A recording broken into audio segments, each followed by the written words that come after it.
Before the rebels entered the capital, I was sent to pacify a rebellious vassal king. To my surprise, that vassal king turned out to be the stable hand who used to serve me.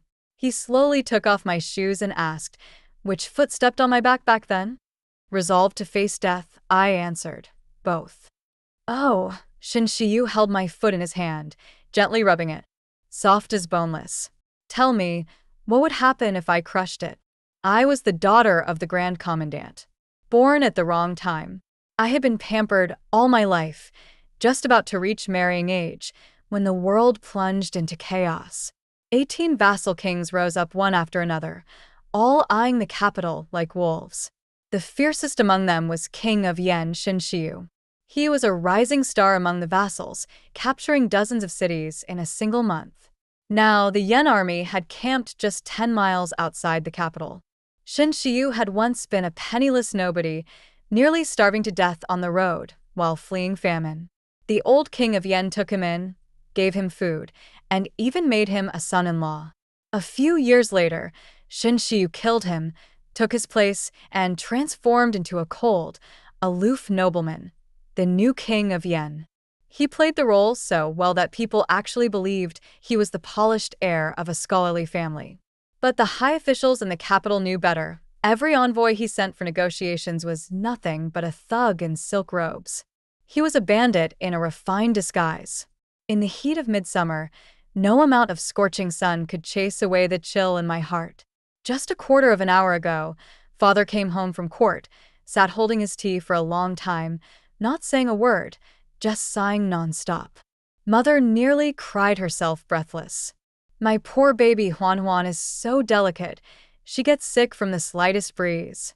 How can you send her outside the capital to be his concubine?" Father looked troubled, speaking in riddles. "Dear, the king of Yen never said Huan had to be a concubine." "Bah! Don't treat me like a fool. Doesn't he already have a wife?" Mother shouted, completely unafraid of death. "King of Yen, King of Yen. What a fancy title. He was just a stable boy we hired. If you hadn't treated him so cruelly back then, would he be holding a grudge now?" Indeed, our family hadn't treated Shin Shiyu well in the past. We worked him like a beast of burden, humiliated him in every possible way. He'd even been used as a human footstool, kneeling in the mud on rainy days so I could step onto the carriage without dirtying my shoes. Now that he had power and wealth, I turned pale with fear, trembling so much I couldn't speak. Father's beard puffed up as he glared. If he weren't still hung up on Huan, I'd beat him to death. Yes, he had been interested in me once, but I turned him down. A crime added to my record. "I don't care. Huan is not marrying him," Mother screamed. Father flung his sleeves and scoffed. "Fine. Then when the king of Yen breaks in, we'll all die together." From the start of negotiations until now, it had been half a month. Shin Shiyu had already rejected 8 marriage proposals from the capital. Too delicate, too sickly. None of the ladies pleased him. Then the emperor had a bright idea. He sent a letter to Shin Shiyu's camp overnight. "What about the daughter of the Song family?" That was me, Songwon. More delicate than the Li family girl. Sicker than the Wang family girl. Shin Shiyu didn't even hesitate. He sent back one word. "Fine." This was revenge. Watching my parents argue louder and louder, I stood up from my chair with tears in my eyes. "Father, Mother, stop fighting. I'll go. If I was going to die anyway, better to go first and spare them the pain." On the wedding day, my mother cried like her heart was breaking. I was in tears, too, a complete mess. There were no maids sent with me, because Shin Shiyu said he had everything, all he needed was me. The sky was clear, and the sun was bright. The capital emptied out, everyone came to see me off. I wore a brilliant red wedding gown, adorned with glittering jewels from head to toe. If the emperor hadn't been afraid of snapping my slender neck, he would have hung a heavy string of pearls around it too. With shining eyes, he said I was a benefactor of the capital and must leave with dignity. It was 10 miles, but the walk took a whole day. And I cried the whole way. Terrified, helpless. By nightfall, a faint orange glow appeared in the distance. specks of light in the gathering dark. When death is close, nothing else matters anymore. Shin Shiyu had once beheaded the 38 concubines of the governor of Jiangling in one stroke, hanging their heads at the city gate for all to see. They were still there. With that kind of ruthless resolve, how could a frail woman like me stand a chance? Tomorrow, my head would be sent back to the capital. I sat in the sedan, listening to the hoofbeats outside. My tears had dried, my face numb. Before long, a man rode over and questioned coldly, "Why are you so slow?" "Please forgive us, my lord." The sedan carriers were just commoners who wanted to live. They fell to their knees in panic, and the sedan tilted, nearly throwing me out. After so many years, hearing Shin Shiyu's voice again made my breath catch and filled me with regret. If I'd only been kinder back then, at least I might have died with a whole body. Father always told me, once you're on someone else's turf, learn to yield. It'll save you some pain. So, with trembling limbs, I lifted the curtain and stepped out. In the pitch dark, a tall man blocked the firelight. I lowered my gaze and quickly walked over, taking his rough fingers in mine. "My lord, please don't be angry. It's my fault for keeping you waiting." The only sound was the rustling wind in the trees. I nervously raised my head, borrowing the light from the torches to see him clearly. Thick brows, intense eyes, a face full of stubble like bristling blades, tall and intimidating. He looked exactly like the statue of Lord Guan on my father's desk. My eyes widened in horror. I trembled even more. What happened to Shin Shiyu? I guess the saying's true. 3 days apart, and a man can become a new person. My legs gave out, and I stumbled right into his arms. Forcing a smile, I softly said, "Oh, my lord, I feel so dizzy." Throwing myself into his arms couldn't go wrong, right?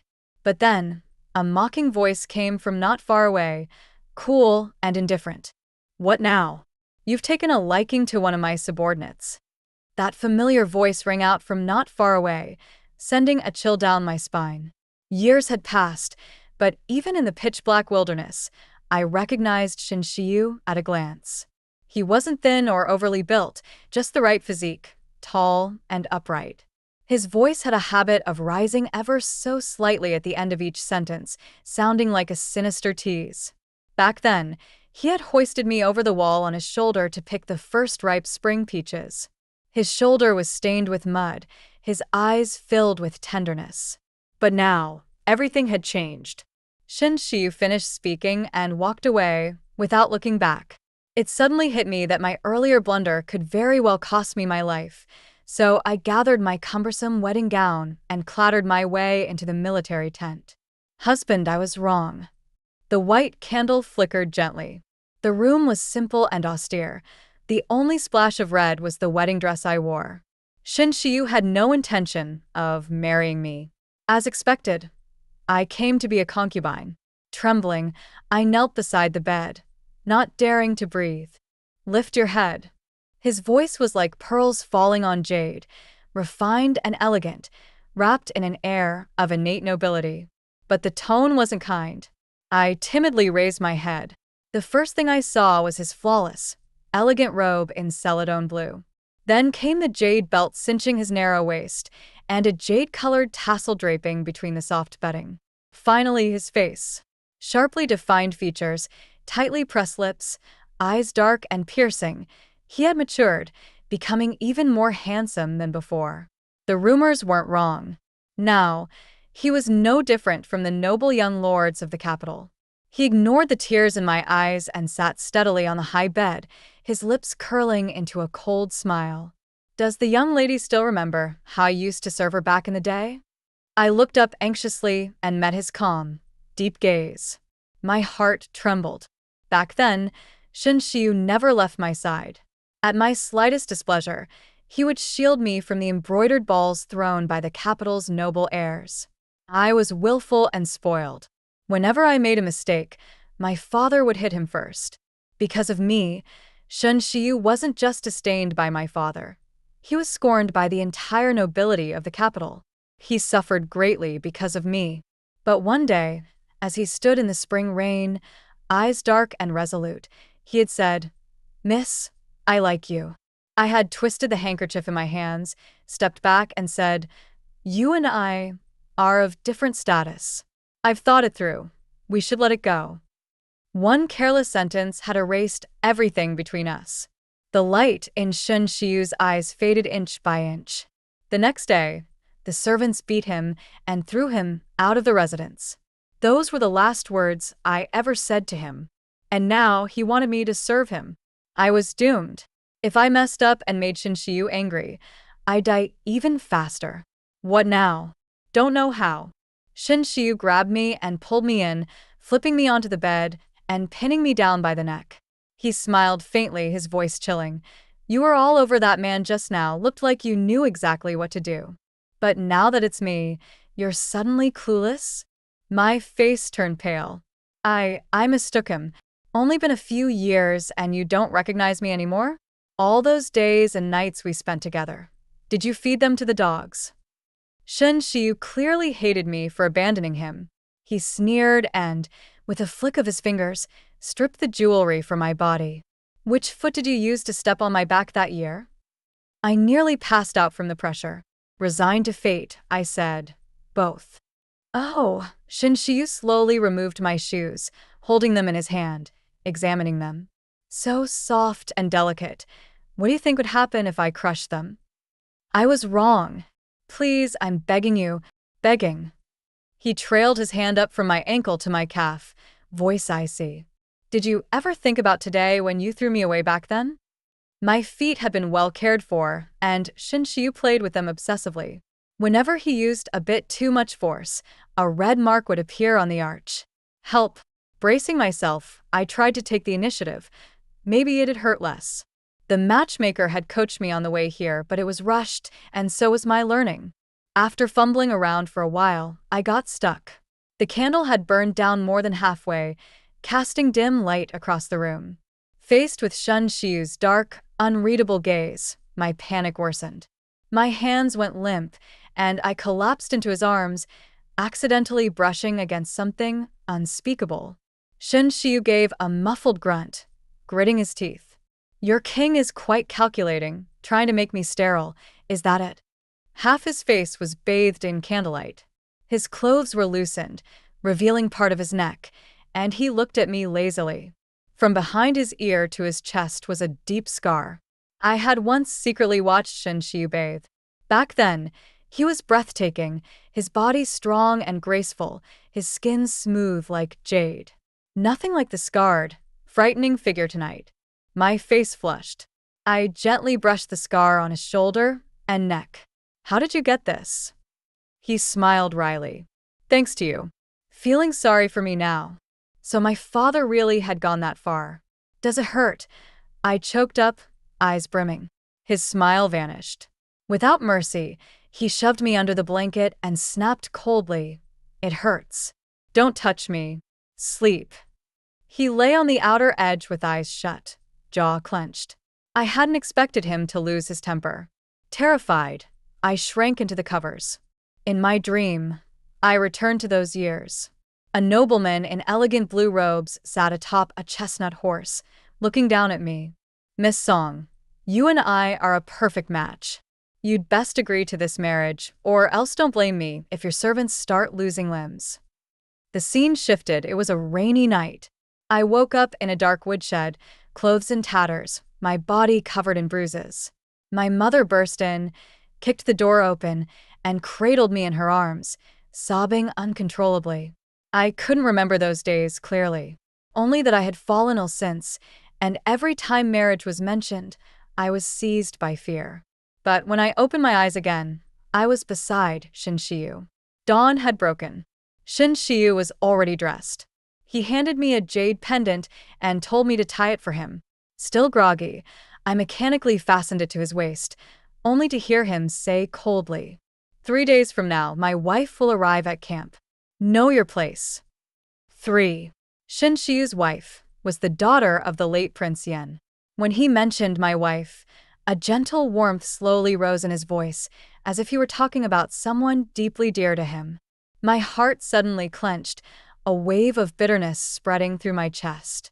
The rumors outside said he had killed Prince Yen, abandoned his wife and child, but now, it clearly wasn't so.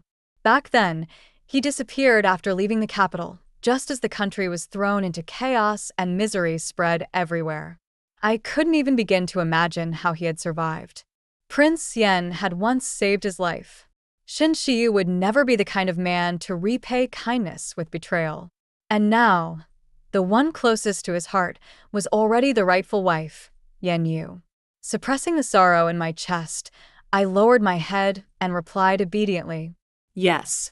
I promise I will never talk back to the lady of the house. Shin Shiyu gave a faint smile and said casually, If you're not going to stir up trouble, why would I take in a concubine at all? I was stunned. What did he mean by that? Was he asking me to stir up trouble with his wife? Noticing my resistance, Shin Shiyu offered a second choice. Or would you rather be my footrest? 100 outrageous possibilities flashed through my mind before I finally understood. Shin Shiyu wanted to use me to make his wife jealous. My mother had spent over a decade teaching me how to be a proper main wife. Never once did she teach me how to be a troublesome concubine. Now this heavy burden was falling on my fragile little shoulders, and I was terrified. I want to write a letter home. When it came to petty jealousy and drama, our family's concubine was the true expert. Shin Shiyu gave me a deep, unreadable look, then spread paper on the table and gestured for me to come over. But he was watching me so closely, I couldn't even get a single word down. What's wrong? He asked, a faint hint of irritation between his brows. Fidgeting and stalling, I finally braced myself and under his gaze wrote, Auntie, how are you? I humbly ask, how does one seduce their husband? Shin Shiyu. I didn't think that was enough, so I added, what are the best ways to infuriate the main wife? I peeked at him.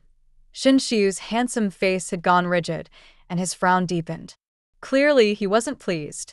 But this was about my survival, so I pressed on.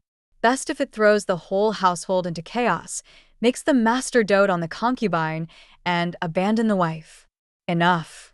Shin Shiyu unceremoniously snatched the letter from my hands. Old third, send her away. I lunged forward to grab it back. Please, just let me write one more line. I haven't even said I'm safe yet. Shin Shiyu raised the letter higher and bent down, mocking. You're hostage. What's there to report safe about? Right. He hated my family, probably wished my father and mother would cry themselves to death at home. I wasn't Yen Yu. I had no right to negotiate with him. 4. On the third day, the lady of the house arrived. The once quiet military camp instantly came alive. Yen Yu was the biological daughter of the late Prince Yen. She was one of their own, through and through. Compared to their polite treatment of me, the soldiers showed genuine warmth toward her. That day, I woke up extra early and dressed myself to the nines. When I stepped outside, Shin Shiyu was already standing there. He glanced at me and silently stared for a long time. From afar, a carriage approached, its blue curtains heavy and subdued. Soon it came to a stop. A hand reached out from inside to part the curtain, revealing a sharp, handsome face. I was stunned. Yen Yu wore a high ponytail and a fitted riding outfit. Almond-shaped phoenix eyes, a slender waist, toned limbs. She was spirited and valiant. She was incredibly dashing. Shin Shiyu's expression softened a little. Why didn't you ride your horse? Let it rest for now. The lady leapt lightly from the carriage and walked briskly toward me, giving me a few frank glances. A new concubine? Shin Shiyu didn't deny it. She circled around me once, scrutinizing me. You like this kind? She might as well have written cheap and ordinary on her face. Delicate little flowers like her are a dime a dozen. Once we take the capital, you can have as many as you want. Shin Shiyu chuckled but said nothing. Instead, he told me to head back first. Watching them enter the main tent, I slipped off to eavesdrop. 3 months from now, Prince Yang's reinforcements will reach the capital. When we strike together, it'll be a guaranteed win. Yen Yu's clear, steady voice carried easily. Shin Shiyu, what are you thinking? You could have taken the capital months ago. Why bother with a marriage alliance? Is the Song family's grudge really that important to you? I must avenge it, Shin Shiyu replied, word by word. The humiliation I suffered that day, she must repay it all. Well, true, Yenyu sighed. Who would have thought the Song family's young lady could be so ruthless? If I hadn't found you, you probably wouldn't even be alive. The more I listened, the more shocked I became. What exactly did my father do back then? They wanted him dead. No wonder Shin Shiyu's body was covered in scars. When I touched him, I could feel the darkness he carried. Now I understood. He thought I was the one who did it. Just then, I heard the sentry's footsteps crushing dry branches nearby. I didn't dare stay longer and fled back to my tent. Shin Shiyu must have misunderstood something. But how could I explain it? I pondered it all day, unable to find the right words. If I forced an explanation, it would only reopen old wounds. Before leaving the capital, the emperor had said to me with grave sincerity, Miss Song, they say the battlefield buries heroes and love alike. If you must sacrifice your dignity to stop the Yen army, it's no shame. If you succeed, I'll ensure your family enjoys riches for generations. Maybe it was time to seduce him? A beauty trap was still a strategy. What if he still had even a shred of affection for me? Late into the night, Shin Shiyu finally returned, holding a letter in his hand. Now that I knew the reason for his hatred, I didn't dare move an inch. He gave me a strange look and ordered, "Open it." It was a letter from Auntie. Under his supervision, I opened it. My dear lady, the way of being a concubine lies in one word: flirt. Seduction in posture and manner is the foundation. In bed, you must be bold. Please see attached illustrations. The room went completely silent. Shin Shiyu's calm breathing grew heavier. I was thoroughly mortified, my whole body heating up. If I had known the letter started with her secret stash of explicit drawings, I would have burned it on sight. As for provoking the main wife, flirting openly with the master is a weak tactic. The superior method is to chat and laugh easily with him, subtly suggesting harmony in the bedroom. Your mother treated me well, but I never needed to resort to such means. As for making the master favor the concubine over the wife, you must master the first tactic. Once you bear a child, the rest will follow. When I finished reading, I was too afraid to even move. Shin Shiyu sat behind me, his eyes fixed on my face, dark and intense. Nonsense, he muttered under his breath. His tone was light, but it sent a tremor through my heart. I gulped and got up with my head down. It's late. I should. Suddenly, Shin Shiyu pulled me into his arms and tossed me onto the bed. I instinctively hooked my arms around his neck and seized the chance to say, Brother Shiyu, I've always liked you. It was the first time I had spoken so boldly. My tongue nearly tied itself in knots. Shin Shiyu froze. He grabbed my chin, his voice cold as ice. Say that again? All these years, I've never forgotten you. This marriage alliance, I volunteered for it. A dark storm surged in his eyes as he gently brushed my lips. He sneered. Back then, it was you who said a mere stable boy wasn't good enough for you. And now I am. I racked my brain and squeezed out a few teardrops. I had my reasons. If I could go back, I'd run away with you without a second thought. Shin Shiyu didn't let me finish. He kissed me roughly, biting down hard, then growled. Songwon, you better mean it this time. If you lie to me again, I'll grind your bones to dust. I nodded quickly, hugging him tightly. This time, I'm not lying. I swear it. The red canopy draped softly around us. Jewelry and hairpins slipped off one by one. The golden bangle clattered to the floor and rolled far away. Letters and drawings scattered across the floor, flickering in the candlelight. 5. I was certain that Shin Shiyu had deliberately taken revenge last night. The next day, I crawled out of the tent weak and unsteady, my eyes bearing 2 huge dark circles.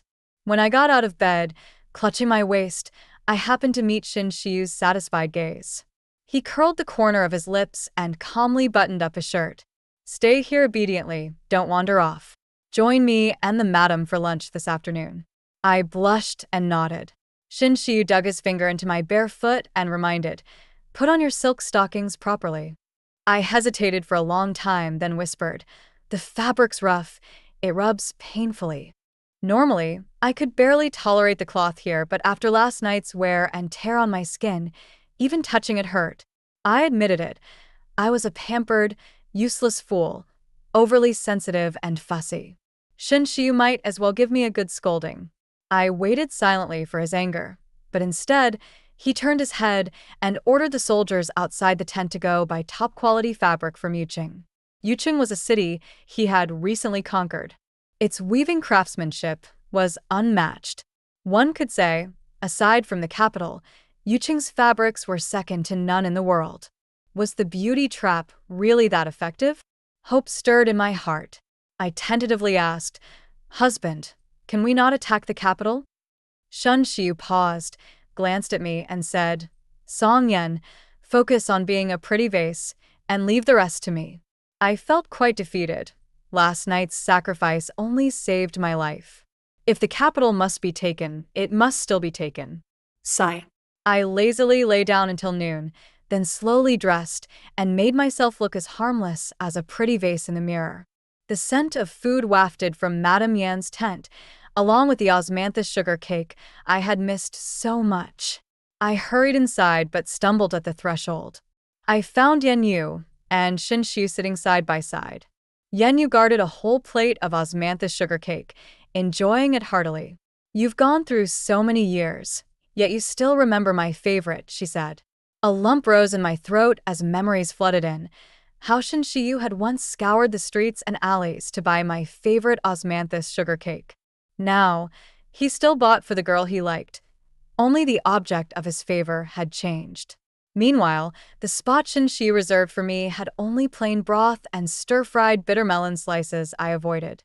I took a deep breath and reminded myself again, not to delude myself. Broken mirrors seldom mend unless the sun rises from the west. Such tales were mostly fiction. During the meal, I had no idea what was wrong with Shin Shiyu. He forbade me from eating sweets and even took my bitter melon slices. I barely ate half a bowl of rice to fill my stomach. When Shin Shiyu left the table, I followed him back to my tent. The bitter melon was spicy and bitter, the bitterness lingering in my throat. I rushed to the table to rinse my mouth as soon as I got inside. Shin Shiyu stood behind me, his tone indifferent. "Bitter? Bitter. Back then, I survived on this." He sat at the table, propping his head and looking at me. "They say husbands and wives should share weal and woe. You should taste it too." It was hard to tell whether there was more relief or hatred in his eyes. His words sparked a flicker of hope in me. I stared at him absent-mindedly. Husband and wife. Shin Shiyu's face darkened, and he withdrew his gaze, lightly scolding, "You sure know how to focus on the important points." Even so, a surge of uncontrollable sweetness welled up in me. While he wasn't paying attention, I secretly slipped a piece of candy into my mouth. Before I could hide the wrapper, Shin Shiyu reached out from across the room, pinching my puffed-up cheek with a cold sneer.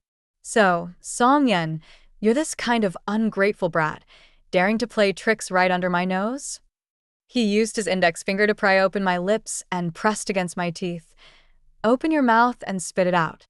The bitterness was too strong. I clenched my teeth, unwilling to let go, hurriedly chewing the candy to swallow it. Shin Shiyu always had ways to make me give in. He stepped forward, pinning me against the table, and kissed my lips. One hand held my nose closed. Struggling for breath, I opened my mouth. The sweetness and bitterness mixed between my lips and teeth, the bitterness crashing back. I flailed my hands to push him away, to no avail. He robbed me of the last sweetness I had, then pressed his forehead to mine, teasing me like a cat scratching my chin. "How much have you hidden? Bring it all out." I tried to hide it, but couldn't beat his hand. Soon, a small candy box lay in his palm. The black lacquer on the edges was worn off a bit, the pattern smoothed by wear, glowing warmly in the candlelight. The wood wasn't precious, the carving crude, but the pattern showed exquisite craftsmanship. Shin Shiyu froze. This was the candy box he gave me back then. The Song family wouldn't allow me to eat sweets. Only Shin Shiyu indulged me. Many years had passed, and even he didn't expect some old things to resurface. At the bottom of the box was the character Wan Yun, carved by his own hand. Afraid he would notice my secret feelings, I reached out to grab it. "Give it back to me." Shin Shiyu suddenly pulled it into his sleeve, his expression turning colder by the inch. "Did you mean for me to see it just now?" I hadn't even had time to dodge. How could it be intentional? He lowered his head, silently playing with the candy box. "Songwon, this is something I carved again and again with my knife back then. Why should I give it back to you?" He spread his fingers, faint scars visible on his fingertips. "Some words, if you say 30%, I believe 30%, but you absolutely shouldn't have used it as a bargaining chip to test my true feelings." I knew he had spent nearly half a year carving that candy box, so I never dared to let it get scratched or bumped. It was my cherished thought, known by no one. I anxiously grabbed his sleeve to snatch it. "If you gave it to me, then it's mine?" Shin Shiyu sneered, abruptly breaking free and stepping back. "I gave you my heart. Do you remember how you treated it? Remember when you said I was dirty?" A cold wave washed over me, and I trembled uncontrollably. "I didn't. You and I have different statuses." "Forget it then." Shin Shiyu spoke each word slowly, quoting the past. "Did you say it yourself that I wronged you?" For some reason, every time I recalled this scene, a wave of fear rose inside me. It was like a knife pressed to my neck. If I didn't separate from him, there would be no place for me to rest in death. He scoffed at himself. "My things have never been worth anything in your eyes. A candy box must be cheap too. Its only use is for Miss Song to trick and deceive me." Shin Shiyu's words poured out mercilessly, each one more hurtful than the last. But what if it worked? The lives of tens of thousands in the capital and your foolish king's life would have been saved. But these days are not like before. How can you be sure I can't live without you? Enough! I suddenly raised my voice, trembling, teeth clenched tight. "Go! Get out!" Shin Shiyu laughed bitterly, nodding repeatedly, his gaze icy cold. Fine, I'm leaving. This dirty thing, better, if I don't keep it." He threw the candy box into the fire basin, expressionless, doused it with oil, then tossed in a candle. Amidst the roaring flames, the tent flap was lifted, and he disappeared into the night. I struggled to extinguish the fire. The candy box was burned beyond recognition, crumbling at the slightest touch. I slumped to the ground, leaning against the table leg, dazed and empty. I had long anticipated this day. The knot in Shin Shiyu's heart could not be undone with a few sweet words. Once the foundation is broken, the tall building eventually collapses. What could possibly fill the gulf between him and me? Somehow, I fell asleep. When I woke, Yenua's attendant was outside. "Miss Song, the lady asks for you." I had sat on the ground all night and felt weak and limp standing up. I barely managed to hide my dark circles with rouge before stepping out, only to find the camp half empty. Shin Shiyu was nowhere to be seen. We had just quarreled. I had no mood for anything else. I walked to Yenua's tent, where she had already prepared tea for me. Her first words upon seeing me were, "Miss Song, leave on your own before he learns your secret." I was stunned. Yenua poured a pot of hot tea, her tone calm, and even through the rising steam. The new empress must have no blemishes. "Before Shin Shiyu, you know well to whom your purity was given. I don't need to say more. Within 3 days, Shin Shiyu's spies will have this news in his ears. I don't want to see him go mad again, so quietly leaving is your best option." Her words felt like a fog, drifting faintly into my ears. The scene before me slowly receded. Suddenly, that torrential rainy night burst into my mind. The blurry memories took shape. My mother burst through the door, wrapping my tattered clothes around me with her cloak, weeping bitterly. Bright torches lit the dusk. As I was carried out, my father was angrily shouting at someone. Curled in my mother's arms, I trembled violently, crying hoarsely all through the night.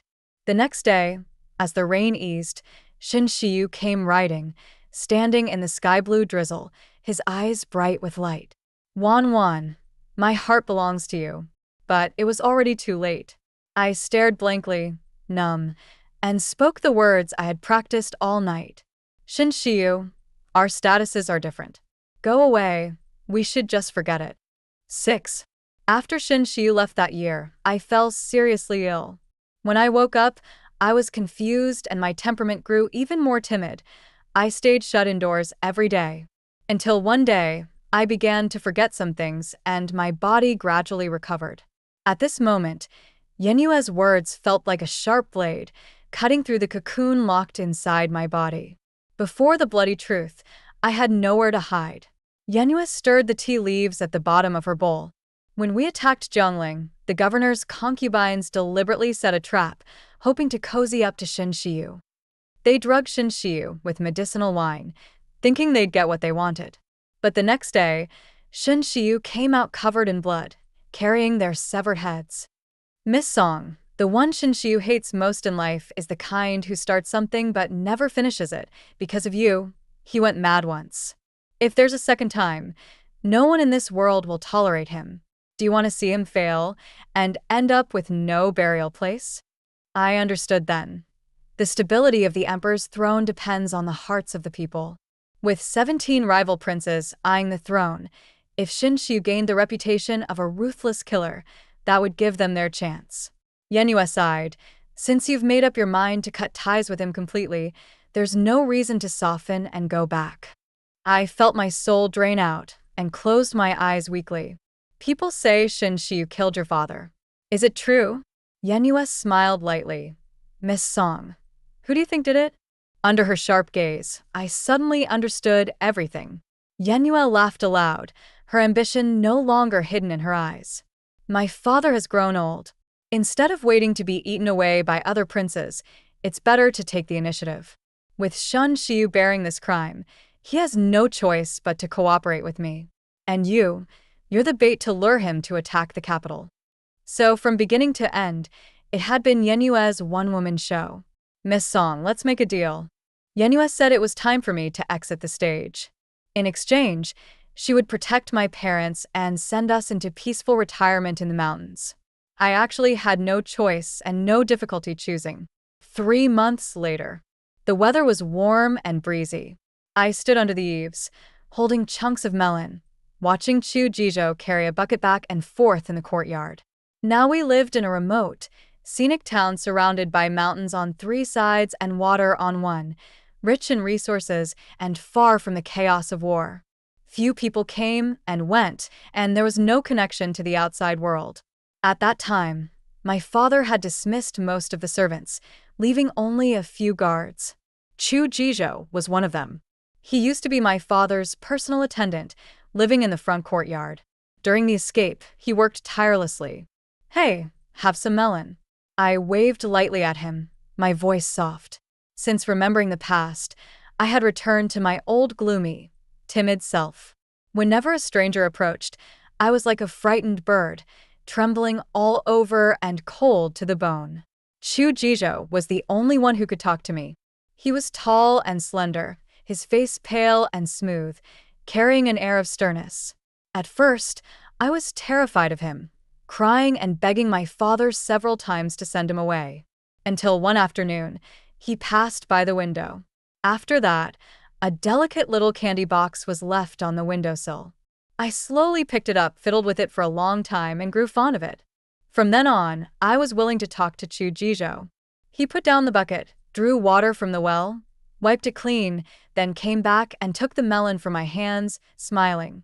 Thank you, Mississippi. Under the sunlight, pure water droplets slid down his well-defined neck and into his collar. I couldn't help but daydream, recalling that years ago, Shinshiyu was just like this, gentle and dazzling. A concubine passed through the corridor, teasing with a smile, a match made in heaven, talented man and beautiful woman. To others, these were mere jokes. But to me, they felt like a dagger. I felt like I had fallen into an ice cellar. I stood up abruptly, my face pale, as I took a step back. Chu Jijo noticed my unease and stopped what he was doing, his gaze worried. Miss, I shook my head nervously, backing into the house. I'm tired. I'll rest now. That night, the nightmares started again. I dreamed of a rainy day. The prince's carriage was stuck in the mud. He politely lifted the curtain and said, "Miss Song, could you ask your coachman for some help?" Then the scene shifted. The coachman's head was severed. The prince sneered as he burst into the carriage, covering my mouth. Then I opened my eyes to see my mother holding me, crying bitterly. The stars were bright that night, but they couldn't dispel the darkness. I cried out painfully, shouting Shun Xiu's name. Wan Yen, calls pulled me back from the darkness. I gasped and opened my eyes. The warm lamplight chased away the nightmare. My mother was hidden in the shadows, holding me tightly with red-rimmed eyes. She tenderly touched my forehead. "I thought Shin Xiu would care for you because of the past. We were too naive. From now on, Wan Yen, you stay with your mother. Don't go anywhere." I was like an injured fledgling, hiding beneath her wings, choking back tears as I nodded. Because of the nightmares, I lingered sickly, growing thinner day by day. Sitting before the mirror, the reflection showed sunken eyes and a lifeless gaze.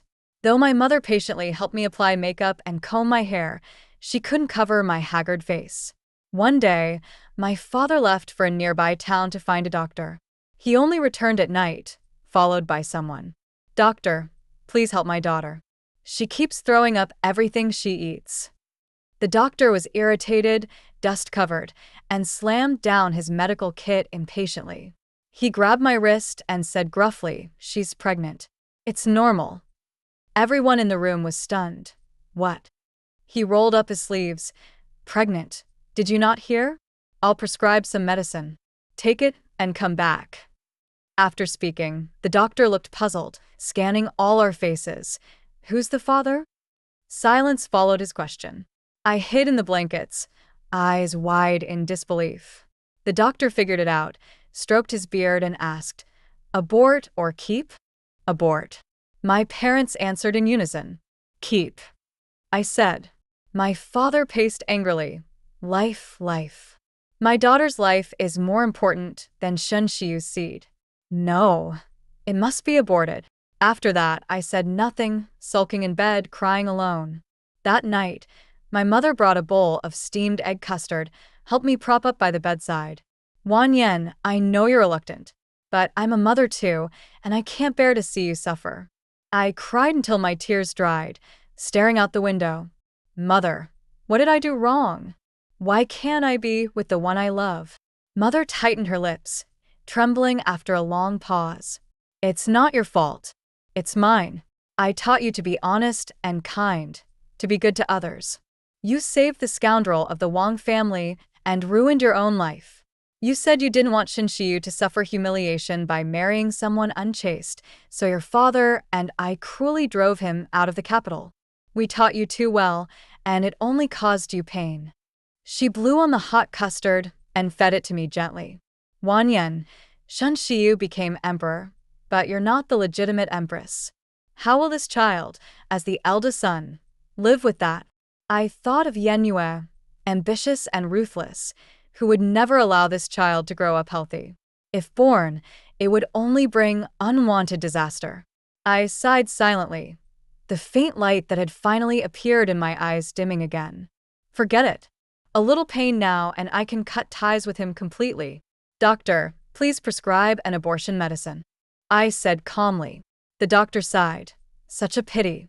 After writing the prescription, he slung his medical kit over his shoulder and hurried away into the night. My father planned to have Chu Jizhou prepare the medicine overnight, but I was too exhausted and delayed until the next day. At dawn, a group of soldiers stormed into the courtyard aggressively. The doctor from last night pointed at me and shouted, "Official, it's her. The person in the drawing is her." The soldiers unfolded a yellowed sketch, compared it carefully, then cheered. "His Majesty has ordered. Capture her alive. First 40 lashes in the imperial prison. If she survives, he will interrogate personally. If she dies, no one cares." 7. In the pitch-black prison, the only light with me was a flickering lantern. I knew many eyes were watching me from the darkness. The stench of mud and filth filled the air. occasionally pierced by prisoners' whispers. Creak. The wooden gate opened. Footsteps drew nearer. Miss Song, I hope you are well. A shadow stretched long in the lantern light. Yenua stood outside the cell. She wore a bright yellow phoenix robe, starkly out of place in the grim surroundings. I heard you're 3 months pregnant. She ignored the filthy floor and slowly crouched to meet my eye level. Miss Song, tell me, whose child is it?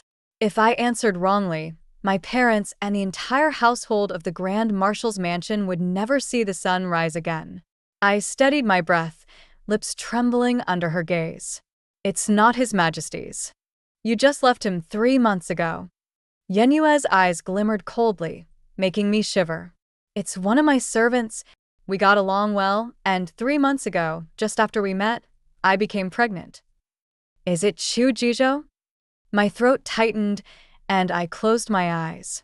Yes. Chu Jijo had escaped the chaos long ago, so I wasn't worried about him being implicated. Yenua smiled. Tomorrow I will send someone with medicine. You know what to do. Whether the child was Shin Shiyu's or not, she wouldn't let it live. Her question could only mean. I looked lifelessly toward the dark corner, wondering if Shin Shiyu was standing there. After she left, I lay on the small bed sideways, afraid to close my eyes all night, fearing that if I did, the terrible scene of being kidnapped would replay. More terrifying was the thought that if I opened my eyes, my parents might be gone. Near dawn, someone came in, grabbed me from both sides, and blindfolded me. Before I could struggle, I was knocked unconscious. When I regained consciousness, I was in a rattling carriage. I heard voices in the dark. When will we get the 40 lashes? We've waited days. The whips are soaked in oil, but His Majesty hasn't ordered yet. What's he thinking? The Emperor's will is unpredictable. I heard the prisoner's belly carries another man's seed. This trip may not be for lashes, but a private execution. My head was fuzzy. I moved my wrist and found my hands tightly bound, my mouth gagged. I understood their meaning. Shin Shiyu wanted me dead. At this point, I had no strength to resist. Better to die. In chaotic times, who escapes death? I was just an ordinary person. Suffered much. Maybe lying in a small box underground would end my pain. Thinking this, the carriage stopped slowly. I expected to smell blood or rotting corpses. But there was no smell at all. They carried me steadily for a long walk. Suddenly, light slipped through the blindfold's cracks. Then I was thrown onto a soft surface. The wooden door creaked shut. Silence returned. I seemed to be inside a house. I sat quietly, seeing nothing. My swollen belly couldn't bear the cramped position, so I slowly stretched my legs and leaned against the wall to regain strength. Suddenly, a cold voice came beside my ear.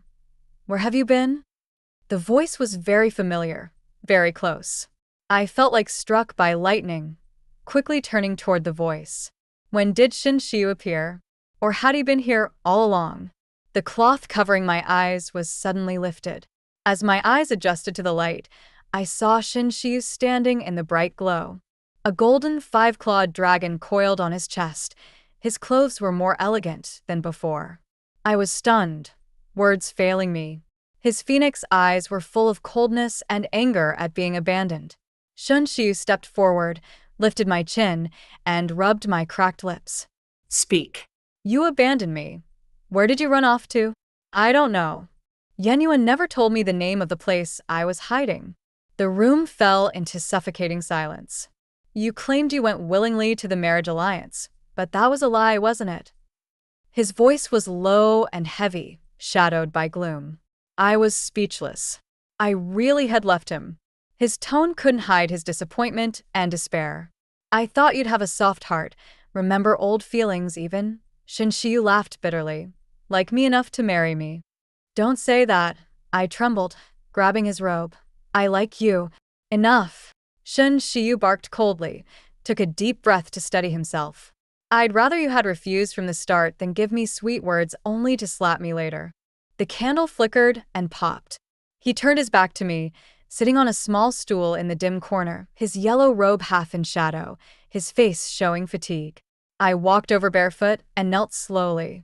Your Majesty, please spare my family. I'll give my life in exchange. Please let them go. The veins on Shun Xiu's forehead twitched. Stand up. I stubbornly lowered my head and accepted his judgment. Songwon. His voice was soft. Did you think if I wanted revenge, you'd still be alive today? I looked at him blankly. What do you want, Your Majesty? For me to abort the child and continue serving you? I can do that. Shun Xiu nearly ground his teeth, staring at me with killing intent. Songwon, listen carefully. I don't care whose child it is. I don't care who you like. I only ask you one question. Will you stay or leave? After a brief silence, I said in defeat, stay.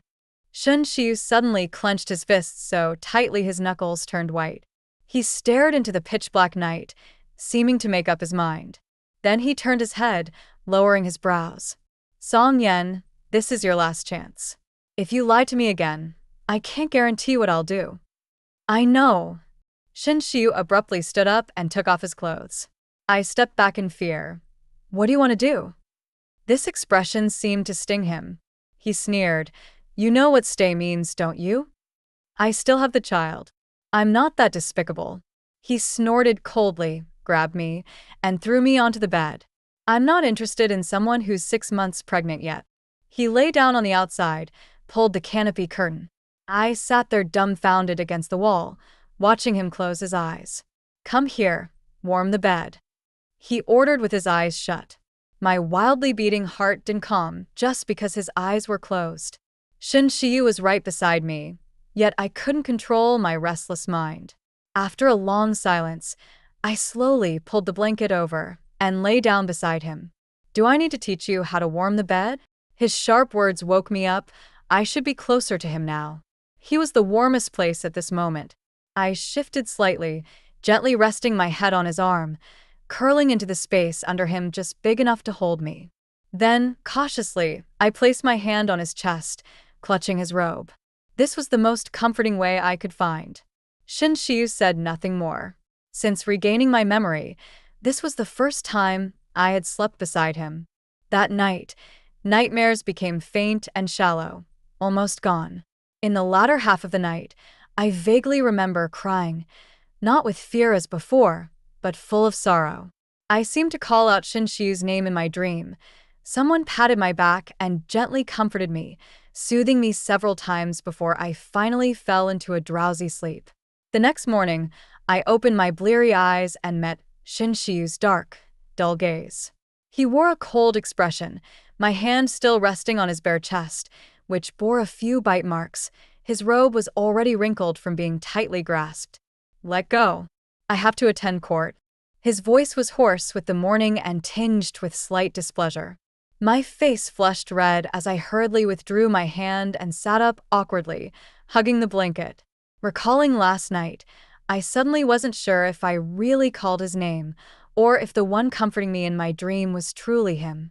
Shun Xiu turned his back and started dressing. I was lost in thought, staring at him intently, until he turned and our eyes met. Only then did I realize I had lost my composure, my ears burning red. Someone will come later to check your pulse. Don't run off. Shun Xiu buttoned his clothes, meeting my hesitant gaze. Do you want to say something? Did I cry last night? Shun Xiu lowered his eyes and hummed.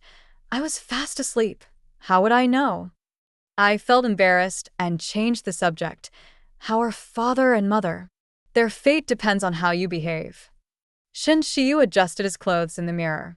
As long as you obey, they'll be fine. Otherwise. He bent down, grabbed my slender ankle, and dragged me over, darkly playing with it. I'll lock you up. You'll never see them again in your life. I had already spotted the iron chains by the bedside and shrank my neck in fear. Shun Xiu's purpose was achieved. A smirk curled at the corner of his lips as he let go and walked out. When will you come again? I timidly asked. A flicker of pleasure appeared in his eyes. Busy these days. Maybe another time. Sure enough, he didn't come for several days. My sleep grew restless again. Combined with eating little, I quickly wasted away. Leaning tiredly by the bedside, I stared absent-mindedly at the blooming magnolia outside, counting petals and guessing when Shin-Shiyu would return. Suddenly, a shadow fell behind me. Not eating, not drinking, not sleeping. What are you trying to do? My tense body relaxed suddenly. I turned with a pleased look. You're here? His expression tightened. Seeing my haggard face, anger surfaced. Do you have to be so pleased with yourself just to make me angry? Throwing a tantrum when I'm not here. What's wrong with you?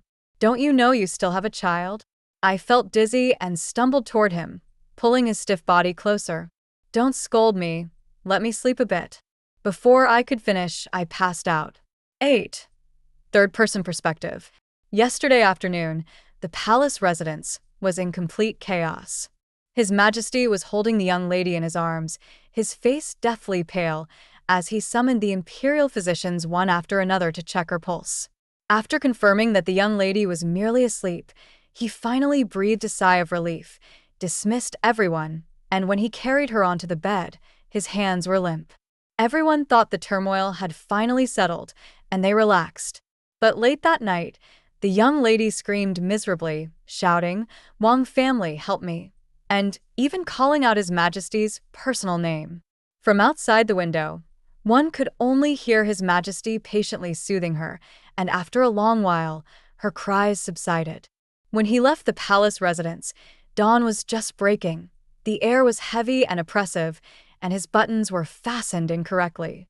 Li Hengzhong glanced secretly at his face, holding his dust whisk, not daring to say a word. His Majesty had not slept for days. After dealing with the former dynasty's affairs, he had rushed to the palace residence as soon as he could to see the young lady, only to cause such a huge commotion. Li Hengzhong remained silent, but Shin-Shiyu spoke first. How many of the old capital's Wang family remain? Li Hengzhong lowered his head and secretly gathered intelligence from within. The Wang family of the old capital, the prime minister's household, had all scattered cleanly when the city fell. So he said, not many. Many died during the siege, and the household servants scattered across the lands. Find them. Shin-Shiyu's tone was frighteningly calm, not a single one spared. He lowered his head, stroking the bloodstains on the back of his hand.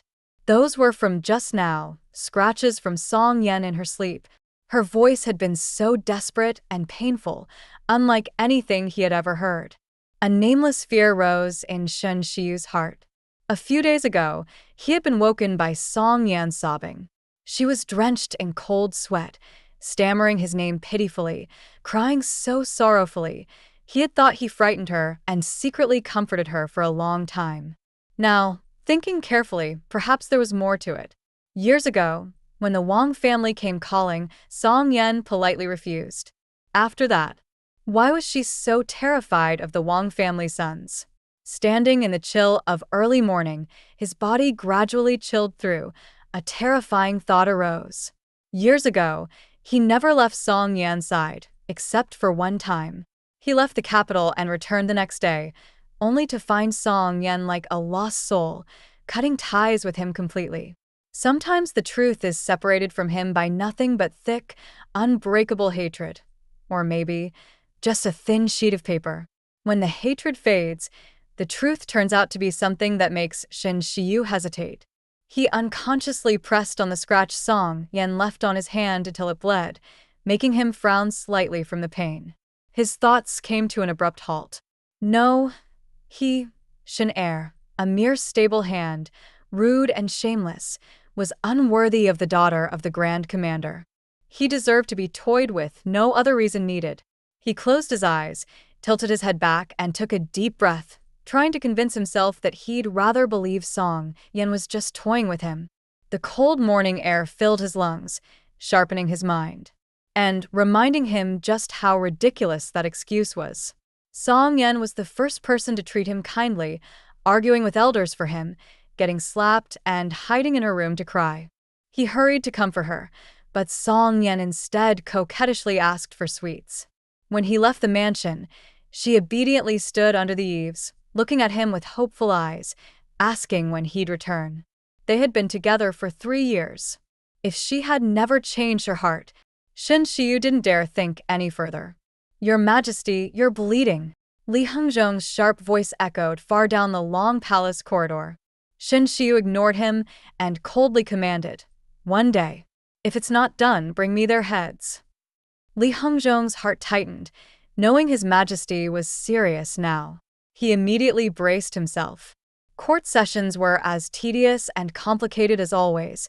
With endless affairs crowding his mind, Shen Xiu was mentally and physically exhausted. After court, Yan Yu was already waiting for him outside the hall. "Has Miss Song been taken away by His Majesty?" Shen Xiu stopped in his tracks. "So, what if she has?" Yan Yu choked back words and silently clenched her fists. "Your Majesty, don't forget how you rose to power." Most of the current ministers come from the Yan Princess faction.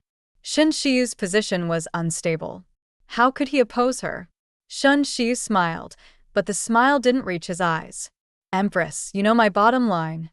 True, he won the empire with the Yan army, but not with Yan Yu's help. His benefactor was the old Yan prince, who had long since been killed by Yan Yu. To this day, the old Yan army's remnants still split into two factions. One loyal to the old Yan prince's legacy and devoted to Shen Xiu. The other under Yan Yu's command. They had been fighting for years, but no one knew.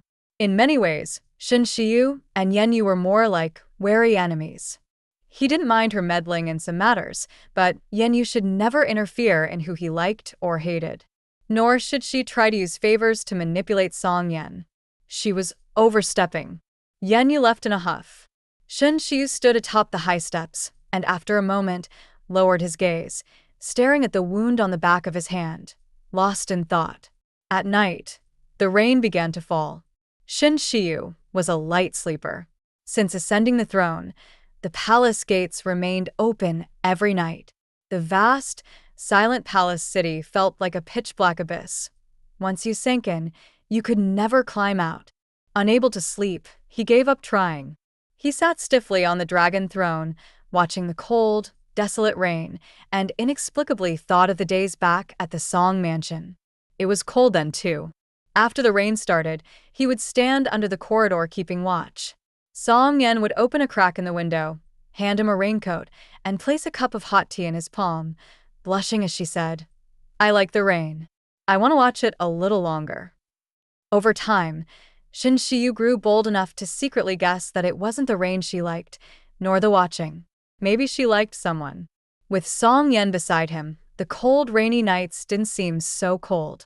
But later, a single sentence from Song Yan cut all affection cleanly. The cold rain seeped through the window cracks, and his old wounds began to ache. Some were from battle, others from when he escaped the capital and was beaten. That group back then had been out to kill him. At death's door, he heard Song Yan's maid fling the items he'd given her onto his face, spitting. "Miss thinks you're dirty, so she won't keep anything you've touched." Everything he had given Song Yan was thrown into a muddy ditch, except for a small sugar box. Shen Xiu knew he was dirty, lowborn, unworthy of Song Yan. But when someone finally climbs out of the abyss, bathing in the light, only to have the rope holder kick him back down and mock his foolish hopes. In despair, resentment grows. Year after year, that festers into twisted hatred. Shen Xiu knew he was a rotten maggot, vile, shameless, filthy, and corrupt. But what if the one standing on the cliff had a knife held to his throat and had no choice?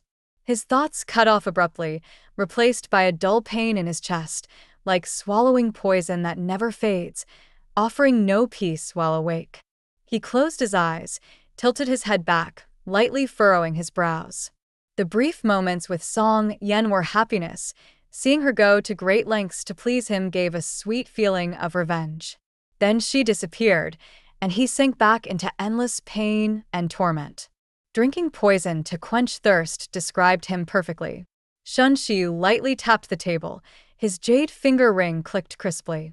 After a while, a figure in black appeared outside the rain.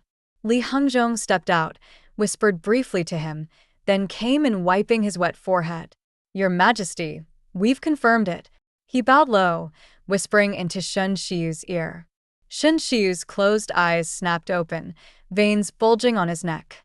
His face turned deathly pale, then ash gray, like a withered tree, lifeless.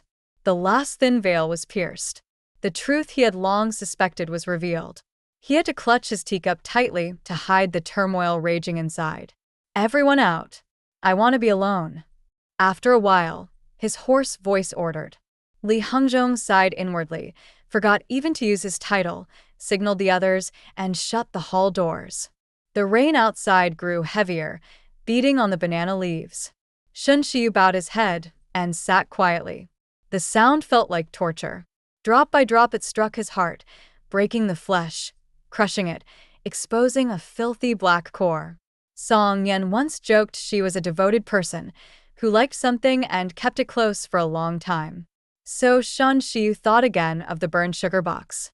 Even if the next day he regretted it, carving her a new one with his skilled hands used to killing, what good was it?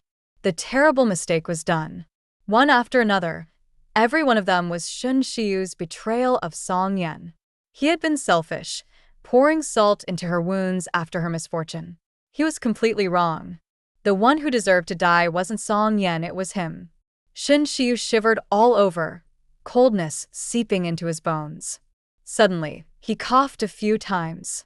After a brief calm, he bent over sharply and spat a mouthful of blood. 9. When I woke up, the sky outside was still pitch dark. The pillow and quilt felt cold. I sat up in bed and scanned the room, but couldn't find Shen Xiu anywhere. Rain fell outside the window. The wind howled, swirling raindrops that drummed against the window panes with a sharp pattering sound. Whispers carried by the wind drifted into my ears. "His Majesty is still standing out there." Eunuch Li got kicked when he tried to hold the umbrella for him. They told him to get lost. "The rain is heavy, the wind fierce. Tonight won't be peaceful. Should we ask the young madam to persuade His Majesty?" "Sure. His Majesty has decided to stand in the rain all night. No disturbing the young madam." I heard he even coughed up blood earlier. With all this torment, how can he possibly endure it? Who coughed up blood? Shen Xiu? It was pitch black all around. I couldn't see anything. I got out of bed, walked barefoot on the soft carpet across the great hall. At the door, I pulled the heavy door wide open with effort. With the creak of the wooden door, the mist and rain rushed in, the world enveloped in thick moisture. The dim light pierced through the night, revealing a tall silhouette not far off. I stood at the doorway, bracing against the wind, gazing at him. He seemed to sense it, suddenly looking up, his gaze piercing through the curtain of rain and landing on me. Raindrops fell from the eaves like pearls dropping onto a jade plate, the only sound in the dark night. The palace attendants knelt silently all around. He stood still like a stone. Suddenly, the stone moved, striding towards me. The haze faded layer by layer, revealing his cold, sharp brows, thin lips, and messy stubble. Shen Xiu was drenched, his black hair clinging to his face and neck, looking much more haggard. "Why didn't you come inside?" I tilted my head up, worried. His robe dragged a wet trail on the floor beneath the corridor. Shen Xiu stood at the door, not daring to step inside, locking eyes with me full of pain. After a long moment, he spoke with a heavy voice. "Wan, I'm sorry." The moment he said that, my face drained of color. He already knew. The feeling was like a knife hanging over my head all day, suddenly dropping, slashing me until my flesh and blood were torn. I stepped back and lowered my head, clenching my fists tightly. The cold seeped through my body, chilling me to the bone. After a while, I whispered, pleading, "Shen Xiu, please don't abandon me." Shen Xiu suddenly knelt down with a thud, cupping my face in his hands, forcing me to look at him. He furrowed his brows, his eyes red. Wan, what are you saying?" Summoning all my courage, I said, "I'm not pure anymore. I didn't tell you, I'm sorry." That sentence felt like being slowly dismembered. I don't even know how I managed to say it. It felt like a slap across my face, burning fiercely. That slap seemed to hit Shen Xiu's face just as hard. He suddenly cried, holding my cheeks, and after a long time, shakily whispered, Wan, it's not your fault. His words stumbled out, and he nervously ran his fingers through my messy hair. You're not impure. You did nothing wrong. Being with you is me overreaching. My eyes red, the bottled-up grievances finally found release. But you burned my candy box. You said you'd only give me one chance, and I lied to you. Pain broke open in Shen Shiyu's eyes. He held my hand against his cheek. Wanwan hit me, beat me to death. Shen Er is just a stable boy, ignorant and foolish. He messed up, hit me hard. Ever since I saw Shen Shiyu, I lived each day trembling in fear of being discovered by him. What if he knew the truth and drove me away? What if he shamelessly humiliated me? Would he even regard the child in my belly as a bastard? That terrifying nightmare haunted me every night, and I didn't know how much longer I could endure. I wrapped my arms around Shen Shiyu's neck and cried out, Shen Er, I've been so scared all these years. I'm sorry, Wanwan. I'm sorry, his voice was tight, emitting a desperate, trapped roar. I'm a bastard, I didn't protect you. The wind carried a chill through my dripping hair, and I started coughing. Shen Shiyu snapped back to reality, stumbling as he lifted me up, hurriedly ordering, Li Hengzhong, bring hot water. I was soaked through, leaning against Shen Shiyu, shivering uncontrollably. Without a word, he took off his robe, wrapped me in a blanket, and put my cold feet against his chest. When Li Hengzhong came in, he saw Shen Shiyu kneeling awkwardly on the floor and hurried over anxiously. Your Majesty, how can you be like this? He bent down to help, but Shen Shiyu shoved him away. Go! Where's the hot water? Soon the wooden tub was filled with hot water. Shen Shiyu chased everyone away and personally carried me into the bath. The cold gradually faded, but Shen Shiyu never let go. He carefully rubbed my hair and skin, afraid of hurting me. My eyes were swollen red. I touched Shen Shiyu's shoulder. The ugly, dreadful scar weighed heavily on my heart. How did you get the scar? Shen Shiyu squeezed my fingers and gently kissed them. Don't ask, Wanwan, it's all in the past. He dried me off and carried me to bed. From now on, I'll stay with you. I won't go anywhere. With him by my side, my panicked heart gradually calmed. I tugged at Shen Shiyu's robe, blushing. Come closer. I have something to tell you. What? He lowered his head, pressing close to me, our breaths mingling. The child is yours. Shen Shiyu's pupils flickered, as if a solid stone had suddenly cracked. He slowly stroked my cheek, dumbfounded, the joy in his eyes bubbling like a spring. Wanwan, Shen Er is unworthy of your kindness. He leaned in and kissed me reverently. The barrier dissolved, affection blossomed. The warmth in the bedchamber rose little by little, but at the last moment, Shen Shiyu suddenly stopped, rested his head on my shoulder, and sighed softly. Wanwan, sleep now. My eyes glazed over. Seeing the lingering desire in his gaze, I gently wrapped my arms around his waist. I'm fine. Shen Shiyu's expression tightened, veins bulging on his forehead. After a moment, he grunted, pinning my wrists. Wanwan, you are not less worthy because of misfortune. You don't need to flatter me because of that. His underlying intentions were revealed, making me feel embarrassed. But not entirely. I stammered for a long while, my face flushed with anxiety. A trace of understanding flashed in Shen Shiyu's eyes before he kissed me again. But if you truly mean it, your husband would never refuse. I slept until the afternoon. When I opened my eyes, Shen Shiyu was still asleep by my side. I vaguely remembered that year's flower festival when the handkerchief sealed our promise to go out together.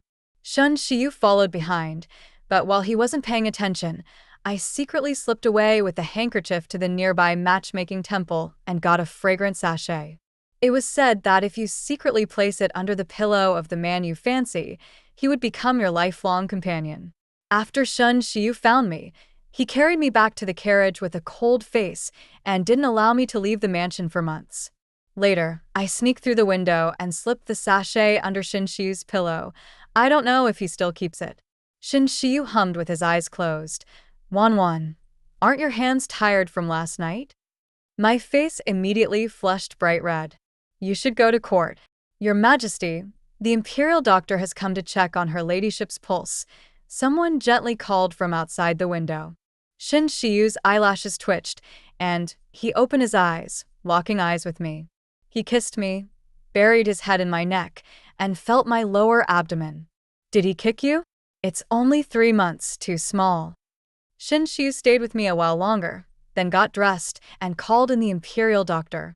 Behind a gauze curtain, someone placed a hand on my wrist, checked my pulse for a long time, then said gravely, "Your Majesty, her ladyship is 3 months pregnant now, but her body is thinner than usual, likely due to long-term fear and emotional strain.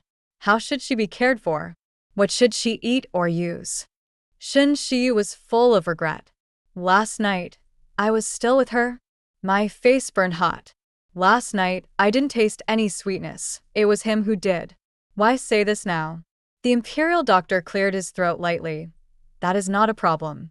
Just avoid mental stress. Otherwise, the fetus may not survive. I had already prepared myself mentally. After days of turmoil and exhaustion, it was already a blessing the child was still safe inside me. Shin Shiyu was silent for a long time, then said, "Ensure everything is perfectly safe for her. Nothing else matters. Your old servant understands." After the imperial doctor left, Shin Shiyu brought in breakfast. He had me sit in front of a mirror and helped arrange my hair. He moved skillfully and glanced at me through the bronze mirror from time to time. "The house at the Grand Commandant's mansion has been cleaned. Your father, mother, and servants have all returned. Thank you, Your Majesty, for your great kindness." Shin Shiyu slowly took my hand. "Wan, don't call me Your Majesty. Call me Shin Heir." Back home, I was used to calling him Shin Heir. But you are the emperor. That's improper. Just call me Shin Heir. You're the lady, and your word is law. He pinned a golden hairpin in my hair, carefully shaped my brows, then looked at me for a long time and smiled. "Very beautiful." I smiled back. During the meal, I ate 2 extra bowls. Suddenly, Shin Shiyu said to me, "Wan, you should go home and stay for a few days." Hearing this, my chopsticks trembled, and a meatball rolled off the edge of my bowl onto the floor. "Did I make you angry?" Seeing my cautious gaze, a flicker of pain passed in Shin Shiyu's eyes. He stroked my head gently. "No, when I'm not around, you need someone to keep you company. There are some old friends you haven't seen in years. Once, I was the most admired girl in the capital, carefree, wandering the streets and alleys, surrounded by wealth and pampering. But over these years, I had long forgotten what it felt like to dream heartlessly about the future. I had forgotten what it was like to secretly admire someone. It seemed my fate was completely taken away that night." Shin Shiyu hesitated, then looked at me with tenderness. "Wan, I promise you will become the way you once were." Only the eunuchly by Shin Shiyu's side knew about me leaving the palace. It seemed they were guarding against someone. I got into the carriage with Shin Shiyu. The red palace walls on both sides gradually faded into the distance. The old residence was just as before. My father and mother stood hand in hand at the gate. After half a month apart, their temples had already turned gray. As soon as I got off, my mother rushed over with red eyes, tears streaming down. "My dear Wan, you've lost more weight. Have you suffered in the palace?" Shin Shiyu followed behind and stood quietly at a distance. My father bowed respectfully. "A humble subject greets Your Majesty." Shin Shiyu stepped aside. "Sir, no need for formality." Wan missed home, so I accompanied her back. The atmosphere grew tense. Seeing Shin Shiyu stand still, my father cleared his throat. "Then shall we go inside?" "Good." Shin Shiyu replied decisively, as if waiting for that sentence. It was noon when we arrived, and everyone sat down to eat. I ate too much and lost my appetite. Shin Shiyu calmly sat beside me, peeling shrimp for me. My parents exchanged a glance, and my father spoke up. "Your Majesty, the household has enough servants. The new dynasty faces many tasks, and you are busy day and night. Please don't trouble yourself with my daughter." The unspoken meaning was, "It's late. You should leave." Shin Shiyu seemed not to understand. "It's no trouble." She likes it when I peel for her. My head nearly fell into my bowl, and I accidentally choked a little, blushing. This scared my family badly. My mother fussed anxiously. Wanwan's body is weak. Don't choke yourself. I waved my hand to show I wasn't that delicate. Shunshi washed his hands and returned. Suddenly the scene flipped. He lifted me horizontally in his arms. You don't look hungry. Why don't you go rest? Amid my parents' stunned gazes, Shinshiyu remained composed and confidently carried me toward the boudoir. The room was warm and cozy, with some new furnishings added. Shinshiyu helped me offload my heavy cloak and crimson hairpin as he laid me gently on the bed. I sat cross-legged at the bedside, cheeks flushed, accusing. How can you be so rough? He knelt beside the bed and began slipping off my embroidered shoes. Shin Air was born a groom. If I'm not rough, then who is? His words left me speechless, so I shut my mouth and let him tend to me. Suddenly, Shinshiyu leaned close, took my cold feet in his hands, and began to rub them slowly. I blushed deeply and whispered, What are you doing? Warming the lady's feet, he said, his palms hot as they wrapped around them. It was broad daylight with the door wide open, and I was too embarrassed to be seen. Let go, quickly, what if someone sees? I won't. Shinshiyu's face was as thick-skinned as a fortress wall, yet he had the softness of a gentle rogue. Call someone. Your Majesty. Wrong, call again. After hesitating, I nervously called out, Husband. That's right. Only when my feet were completely warm did Shinshiyu release me and turn to tidy up my things. Husband. I tentatively called again. He was folding clothes with his back to me, grunted, waiting for me to continue. I want to eat shepherd's purse. Since becoming pregnant, my cravings were particular, always wanting things that were out of season. Focused on his task, Shinshiyu replied, There's no shepherd's purse in autumn, but there's autumn pear candy. I leaned back on the soft pillow, lazily agreeing. Then by autumn pear candy. Shinshiyu gently pushed me onto the bed and replied softly, Okay, whatever Wanwan wants. Life at the Grand Marshal's residence was exceptionally peaceful. The only thing that infuriated my father was that Shinshiyu had set up residence in my boudoir. I was quite dissatisfied. The emperor has his own study. But I'm afraid without Wanwan by my side. I couldn't understand the logic behind that. Lost in thought, I was suddenly pulled into Shinshiyu's arms. You're still too thin. He measured my waist and sighed. Wanwan, whatever you want to eat, I'll get it for you. Listening to his strong heartbeat, my fingers absent-mindedly traced his neck, resting on a scar, and I asked again, What happened to your scar? We'd been together a long time, but whenever I mentioned it, Shinshiyu would change the subject. That scar seemed like a hidden pain deep inside him, carefully buried away. He sighed and held me close. I hit a stone and got it. The same familiar excuse. I lifted his chin and slid my hand under his collar, pulling open his robe. The winding scar stretched deep beneath. His Adam's apple bobbed as his hoarse voice warned, Wanwan, don't tease me like that. I still have to review reports. I was annoyed and punched his shoulder. You're impossible. I haven't even finished asking. Shinshiyu grasped my fingertips and kissed them gently. It doesn't hurt at all. But you must rest well these days. It's too chaotic outside. A few days ago, I heard people were being caught on the streets and sent to the palace to become eunuchs. Later, from servants' gossip, I learned Shinshiyu had found the young Master Wang and that very night had him castrated in the palace. He never mentioned it, and I pretended I didn't know. Yet at bedtime, his attentiveness surprised me. In the afternoon, Shinshiyu left the residence on some errand, telling me to wait inside.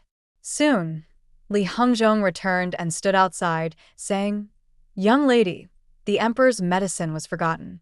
Please fetch it. I searched around Shinshiyu's desk and finally found a small porcelain bottle tucked in a corner. Knowing how painfully Shinshiyu's old injury flared up, I grew more worried about his health and couldn't help but ask Li Hengzhong. Shinshiyu wouldn't tell me. Li Hengzhong might not keep it from me. Lowering his gaze respectfully, Li Hengzhong said quietly, He had his neck bound with a whip, dragged back, then slammed against a spear that was already set up, which pierced his shoulder blade. If he couldn't run anymore, they dug out his heart, too. My heart trembled. How could there be such a terrible method? Li Hengzhong's eyes darkened with meaning. Young lady, that's something you need to ask your father about. It's a battlefield tactic for killing enemies. No one knows how it came to be used on His Majesty. No wonder Shen Shi refused to tell me. Back then, he almost died. Distracted and anxious, I left the courtyard to find my father. Father was the Grand Marshal, overseeing troops and defenses in the old capital. His men had been on the battlefield. Was it really he who, behind my back, did that to Shen Shiyu? Passing by the woodshed, Uncle Lu was slaughtering chickens while chatting. Back in the day on the battlefield, this was how we cut people down. I'll show you. Wrap first, pull, slam against the blade. The chicken flapped, feathers flying, and in the next moment, blood splattered everywhere. Uncle Lu skillfully slit the chicken open, pulled out its heart, and tossed it into a basin. The bright red blood stung my eyes. Shen Shiyu's scar flashed vividly in my mind. Was he treated like that back then? His life crushed in others' hands like that chicken? He always said it didn't hurt, but how is this any different from slow dismemberment? Uncle Lu went on, this method doesn't kill instantly, only when the blood runs dry. On the battlefield, no one has time to behead, just make sure they can't move. A wave of nausea surged, mixed with pain for him. I gagged uncontrollably, crouching beneath a tree, covering my mouth with a handkerchief. When the nausea passed, I slowly got up. Suddenly, a sharp cramp struck my lower abdomen, pain spreading through my body. Cold sweat broke out, and my vision darkened. Drip. Blood stained the bluestone floor, blooming into a vivid red pool. Clutching my belly, I knelt pale and confused, unable to understand what was happening. Hearing the noise, Uncle Lu dropped his knife and rushed over. Miss, what's wrong? Someone get help. She's bleeding. 10. Third-person perspective. By the time Shen Shi received the news, the child was already gone. He dashed inside like a madman and saw Song Yan quietly lying on the bed, eyes closed, her face drained of all color.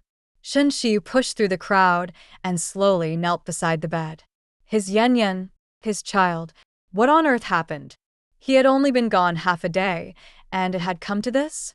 The doctor wiped sweat from his forehead, unconsciously lifted a handkerchief to smell it, and his expression changed drastically.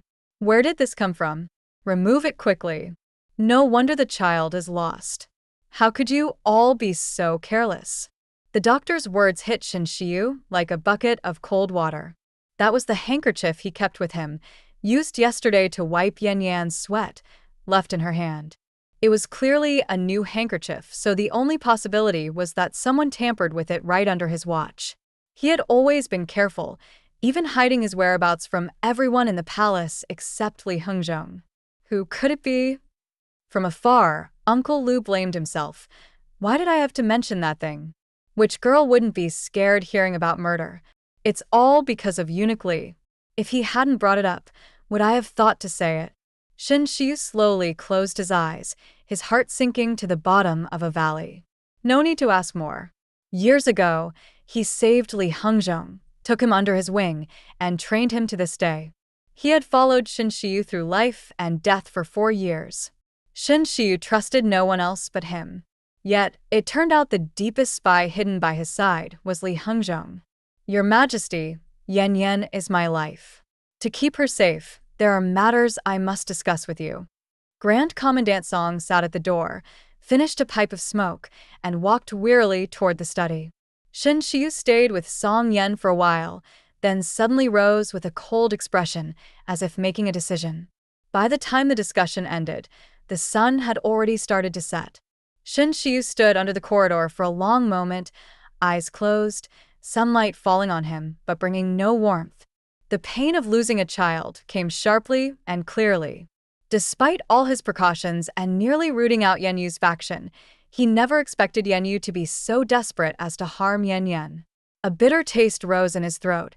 He coughed up a mouthful of blood, slowly bent over, bracing himself against a pillar as he gasped deeply. His heart twisted painfully. After a moment, he punched the pillar, then stood and walked toward the door. Inside Cunning Palace, sandalwood incense curled softly in the air. Since the new emperor ascended the throne, this had become the quietest place, where even the emperor never came. Yenyu sat with her eyes closed in a soft chair, twirling a string of Bodhi beads. The beads were once white, but now had a faint reddish hue and were worn smooth from many years with Yenyu. From the moment she killed her first victim, the beads had been stained with countless lives, including her foolish father's. Footsteps approached outside the hall, and Yenyu slowly opened her eyes. She saw Li Hengzhong rush back hurriedly. "Master, the Song family's child is gone. Shen Shiyu is busy grieving. That's our chance." The battle between both sides was escalating. Tearing off the mask was only a matter of time. A sharp light flashed in her eyes as she smiled faintly. If she weren't a woman, she wouldn't need Shen Shiyu at all. She considered herself no less than anyone else, but the world was unjust and looked down on women. The old faction of Prince Yan despised her, constantly urging her to bear Shen Shiyu in heir. She refused. "Master, I fear His Majesty." Yenyu sneered. "Fear him for what? Did you put the poison in his food and drink as ordered?" Li Hengzhong nodded. "His body weakens day by day. When his oil runs out and the lamp burns low, he will be a puppet in my hands."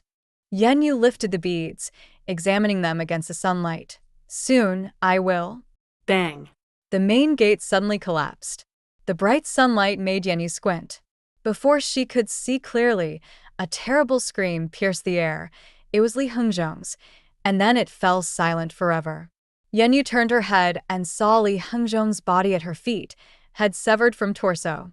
Shen Shiyu stood there holding a blood-stained sword, his white clothes soaked with blood, eyes red as hell itself, like a demon from the underworld coming to claim souls. Her face grew cold. "Shen Shiyu, what are you doing?" Before she finished, Shen Shiyu gripped her neck fiercely, squeezing the breath out of her. Yenyu's face quickly turned gray from suffocation. Terror rose wildly in her heart. Shen Shiyu had murderous intent. He was going to kill her. This madman. Shen Shiyu kicked a chair aside, stepped closer, voice icy and each word clear. "Poisonous woman, give me back my child's life." His eyes were filled with an invisible darkness, utterly emotionless. Yenyu had only seen Shen Shiyu on the battlefield, like a killing god, relentless and unstoppable. She had to find a way to save herself. Desperately, Yenyu slapped at Shen Shiyu's hand, whispering with her last breath, "Miss hates you dirty." Hearing those words, Shen Shiyu suddenly loosened his grip, plunging his sword into Yenyu's shoulder. "Say that again." Yenyu clutched her neck, coughing violently, slumped in the chair, staring at Shen Shiyu with a crazed smile. "Miss hates you dirty, so she refuses anything you've touched." Her strange, coarse voice seemed to tear at Shen Shiyu's eardrums. Shen Shiyu pushed the sword in deeper and asked, "How do you know?" Yenyu suddenly smashed the tiger tally, grinning as the surrounding troops increased. "Because I am that maid." Shen Shiyu's heart sank further. "The ones chasing you outside the capital, whipping you, stabbing you with spears, they're all your own subordinates, the old faction of Prince Yenyu planned to entrust later." Yenyu smiled triumphantly. "First deceive you, then recruit you. First kill you, then save you. How does it feel to join your enemy?" Shen Shiyu twisted his wrist, the sword cutting into Yenyu's flesh, blood gushing out. Yenyu knew he was angry and ruthless, and that she could not win in a direct fight. But now, surrounded by her own people, Shen Shiyu would eventually become her dog. Ignoring the pain, she feigned ease. The Grand Commandant's mansion controls the defenses of every province and city. Its fortress is impregnable. Only you can help me open a breakthrough. She laughed aloud. Hero falling for a beauty's trap. Shen Shiyu, I'm truly glad you're such a sentimental fool. A little trickery will make you betray utterly. Those words were like stabbing a knife into Shen Shiyu's heart. He admitted that after years of campaigns, It was the Grand Commandant's complete military maps that gave him the edge. Having learned and studied everything inside out, once seated on the Yen throne, he would be unstoppable. In fact, he had only been a tool chosen early on by Yenyu. Shinshiyu, don't blame me.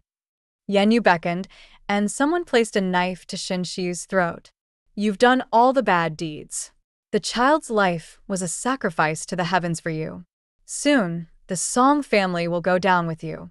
Shinshiyu was taken away, but before leaving he gave her a deep, piercing look that made Yenyu feel an unexplained fear. She was not truly calm inside, but she did not regret it. Biting down on a cloth, she suddenly pulled out Shinshiyu's sword, sweat pouring from the pain. A nation cannot be without a ruler for even a day. She dared not kill Shinshiyu. House arrest was a temporary measure. Li Hengzhong was dead, but there would be Wang Hengzhong, son Hengzhong. As long as the poison kept flowing, Shinshiyu would sooner or later become a wreck. 11.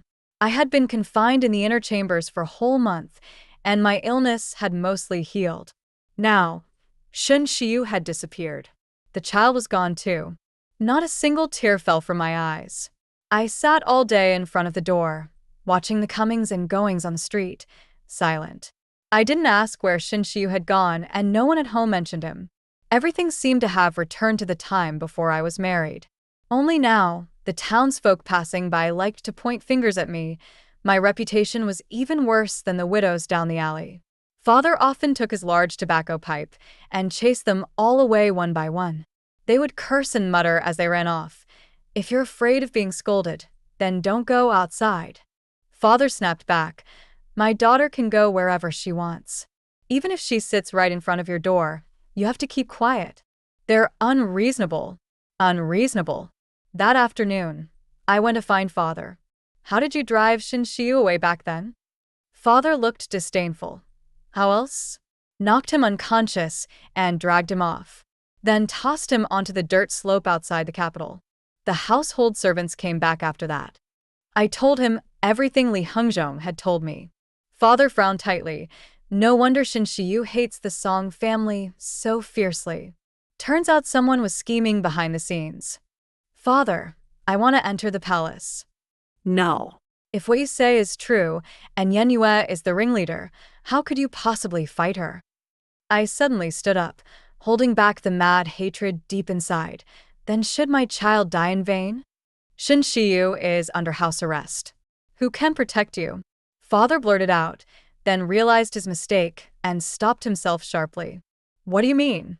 What happened to Shinshiyu? Father waved his hand, unwilling to speak more. Wan Yan, it's cold now. Go out less from now on. Don't think about this anymore. From that day on, he became very busy, and his hair quickly turned white like frost. He said I was the only daughter in the family, the life of him and mother, and that he would protect me with his life. But I didn't want to hide behind others and be a burden. I locked myself in my room for days on end. When the first snow fell, chaos broke out in the capital again. Flames soared high, spreading from south to north, all the way into the palace city. I stood in the icy snow, watching the fireworks swirl above the palace walls. 8 signal arrows were shot up from different directions, exploding in the night sky. I couldn't hear the clash of weapons, but the faint scent of blood was in the air. Father was nowhere to be seen. The Grand Commandant's mansion was guarded by his old subordinates, all gates tightly sealed. They had started again. In times of chaos, many must die. For power, everyone is a pawn. Tonight, who knows whose corpse was trampled on as they climbed higher. Late into the night, the gates were suddenly rammed open and countless black-clad men climbed the walls.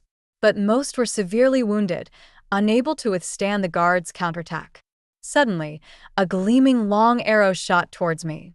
Mother pushed me away abruptly, but was cut on her arm.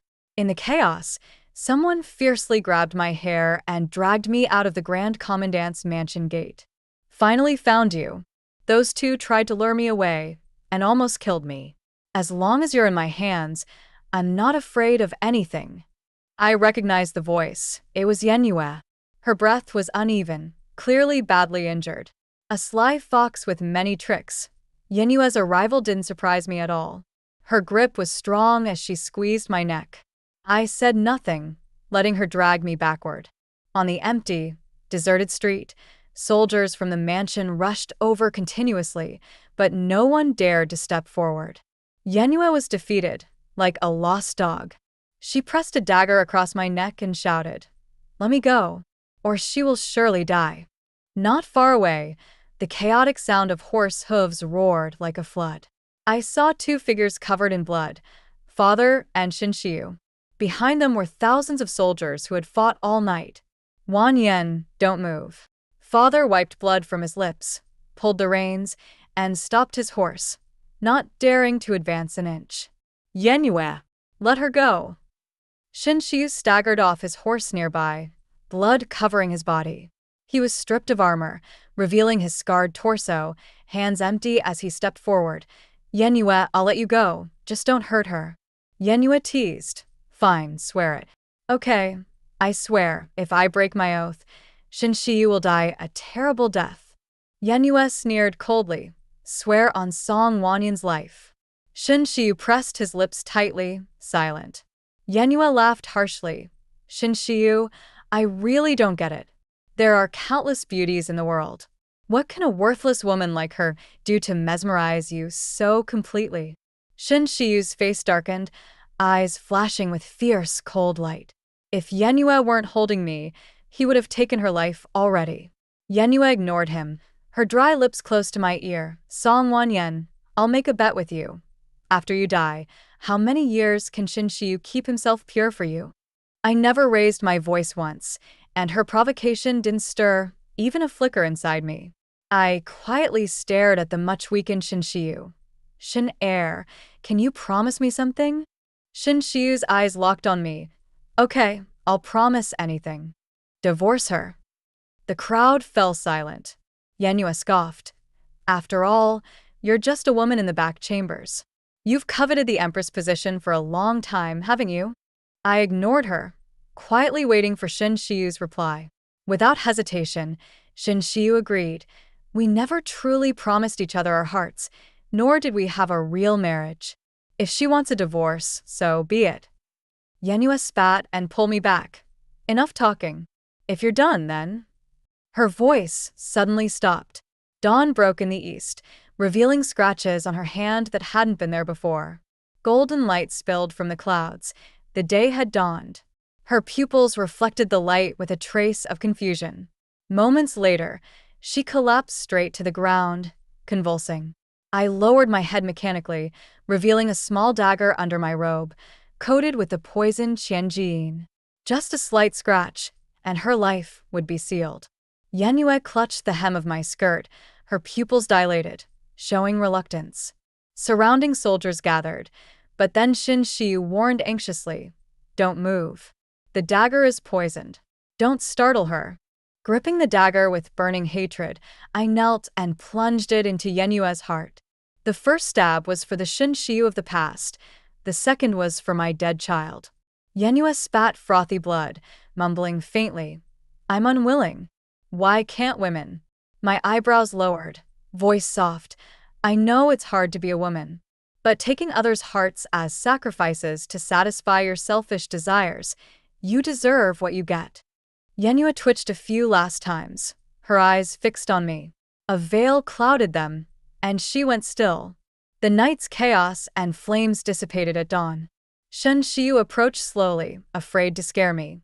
Wanyan, let go. I stared blankly, looking up at him. He swallowed hard and knelt before me, holding my cold hand. Good Wanyan, let go, she's dead. The emperor knelt too. Behind him, the countless soldiers also dropped to their knees at once like waves. In the world, only Shinshiu's face remained reflected in my eyes. Blood stained his face, mottled and tragic. After holding back for a month, his emotions suddenly burst forth. A tear fell with a soft plop. Then my heart-wrenching sobs rang out.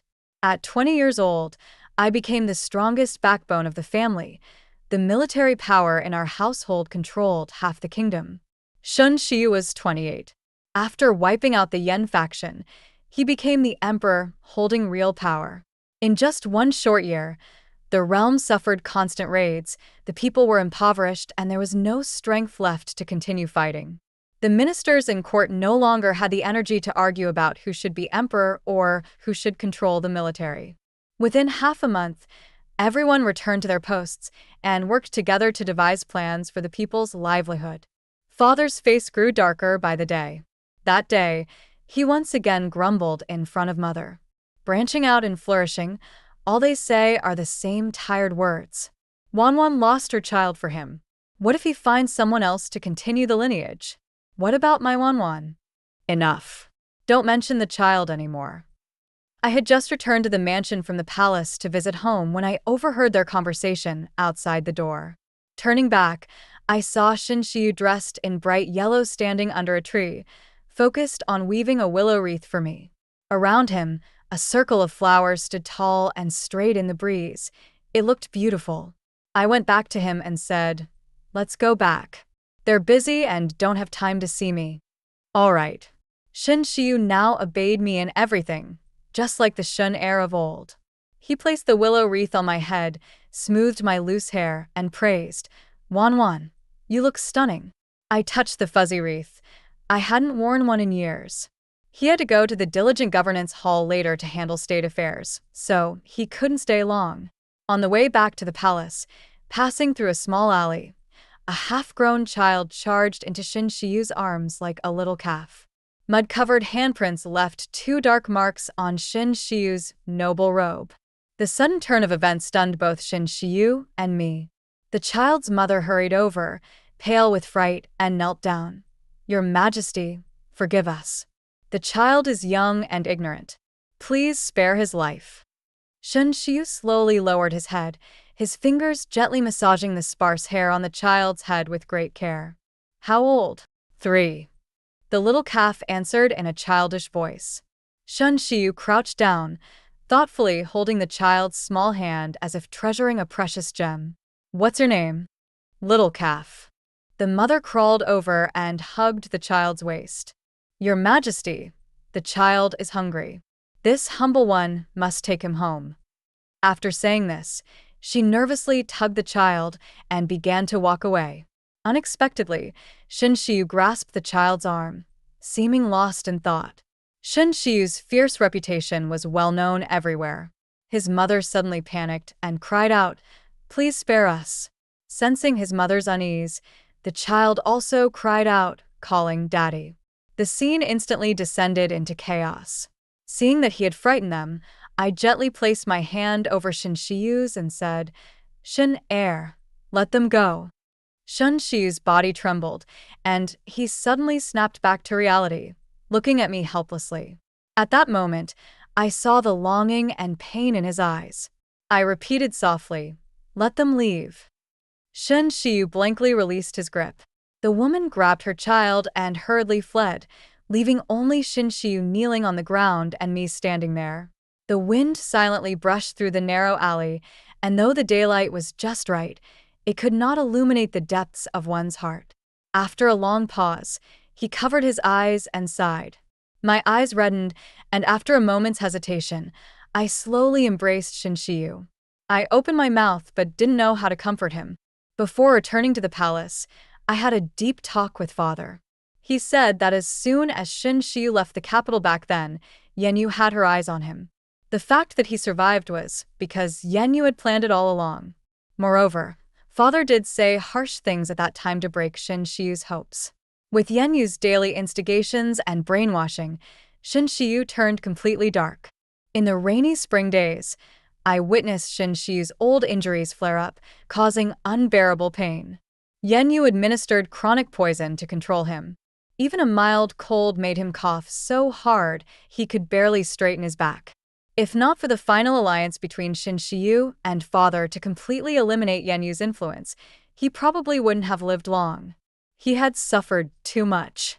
If one's whole life is trapped in past pain, unable to move forward, what meaning is there in living?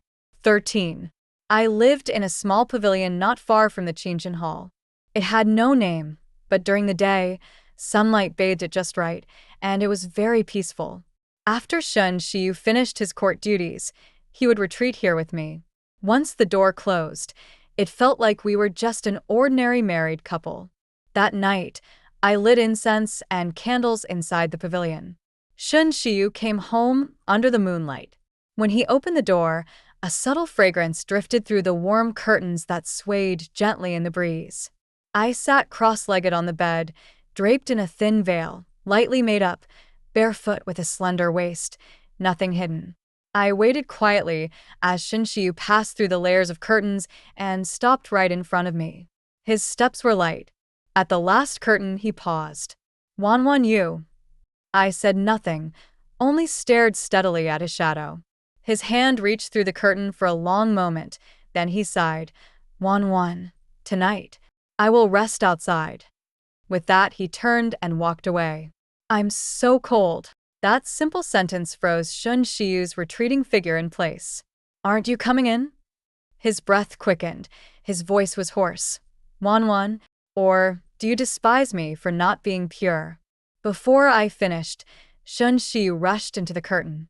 He was like a wild bull gone mad, tossing off his outer robe, pulling me into his arms and onto the bed. The red silk that tied his hair slipped over his shoulder, black hair tangled with mine, breaths mingling. Our eyes met. His eyes reddened. "Wan, I did something wrong. I don't deserve you." He was still blaming himself for Li Hengzhong's matter. I touched a sudden white hair at his temple. "It's not your fault. If I had been more careful, our child wouldn't have died." "Wan, I'm sorry." I wrapped my arms around his neck and gently patted him. "It's okay. I don't blame you, and neither would the child." I kissed Shun Shiyu, trying to soothe the pain in his heart. Long-lost feelings exploded in an instant. Shun Shiyu tore down the hanging curtains beside the bed, kissing the back of my hand repeatedly, then my forehead.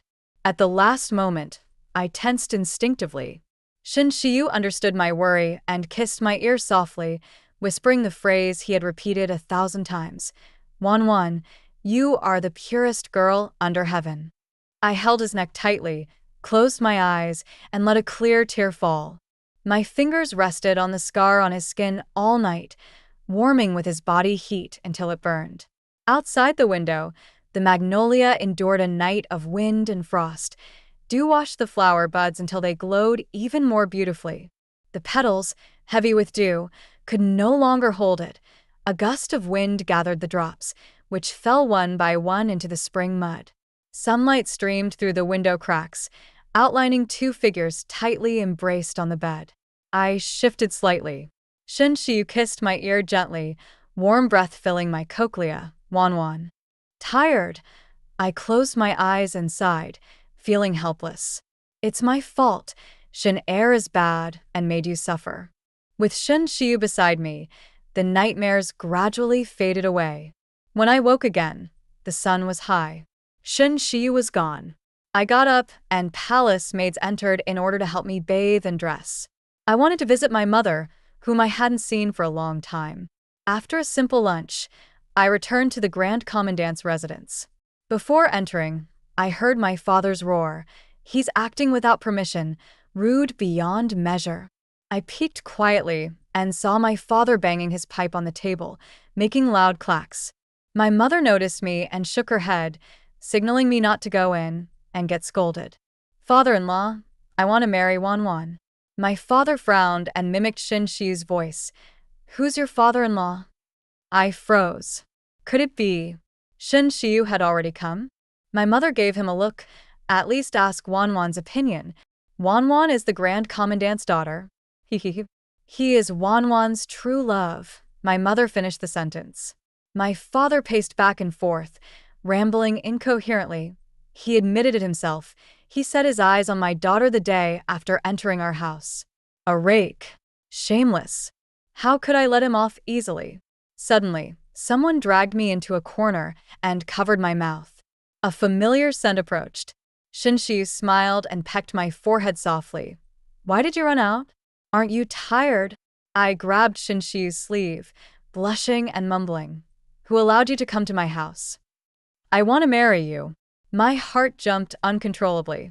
I avoided his burning gaze, my ears burning. You came empty-handed? Shun Shi was stunned. A rare blankness appeared on his handsome face, then it broke into ecstatic joy. Wan, you agreed? I snorted. You've never mentioned marriage before? Shun Shi picked me up in one swoop, and I screamed. The highest place in the Grand Commandant's residence was a 3-story tower. From there, one could overlook the entire capital city. He carried me up onto the rooftop. The sun had already begun to set in the west, casting golden light everywhere.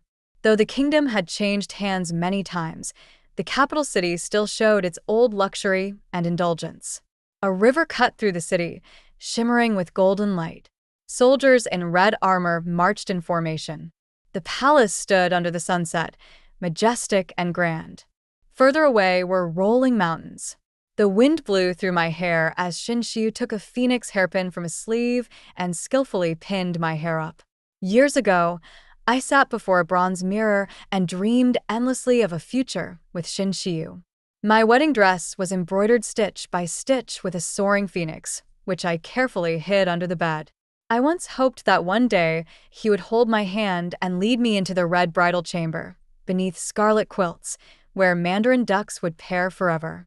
But unexpectedly, when this dream finally came true, too many years had already slipped away. The sunset's afterglow shone into Shun Shiu's eyes, scattering tiny gold sparks that reflected me and the distant mountains. He took my hand and, warmed by the gentle spring breeze, asked, "With this kingdom, I betroth you as empress. Wan, will you accept?" I pulled up the corners of my mouth and smiled. Well then, I'll reluctantly say yes. Back then, he and I stood shoulder to shoulder, looking toward the horizon. After years of war, now we're still the same old souls. End of full text.